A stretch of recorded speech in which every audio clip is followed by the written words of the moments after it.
अल्लाह ने मुझे तौफीक दे, सब मुझे गिफ्ट मिले, रोलेक्स मिले, सब मिले, एलवी बैग भी मिली, मॉबलाइन भी मिली, कभी पहनता ही नहीं हो।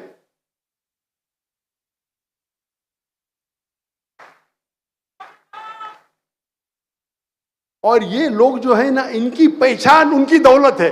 कभी जाएंगे तो मैं मर्सिडीज गाड़ी में जाऊंगा, नहीं जानूंगा तो कौन पहचानेगा इन्हें।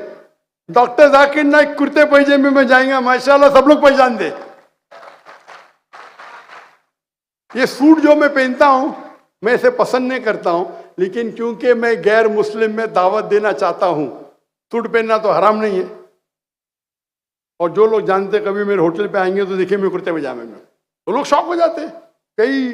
कई पाकिस्तानी उन्मा जब आते देखते हैं मेरे घर को, इतना छोटा घर, अरे कुर्ते पजामा, मैंने कहा हराम है कुर्ता पजामा। नहीं डॉक्टर साहब, हम समझते हैं आप सूट पैंट में ही है। सूट पैंट सिर्फ जब मैं तकरीर करने जाता हूं तो क्या लोग जब देखेंगे तो गैर मुस्लिम देख, कौन ये जोकर है, सूट पहन और टोपी पहन के आया है। तो कोई जोकर लगना भी उसमें फायदे हैं। ये कौन है, उसके ढकने के ऊपर पैंट पहनना है लेकिन ढकने के ऊपर जोकर दिखता है। अरे वेदा कोड कर रहा है, बाइबल कोड करता है। टीवी ऑन करेंगे तो ये मेरा एक टेक्निक है टू एंटर द हार्ट।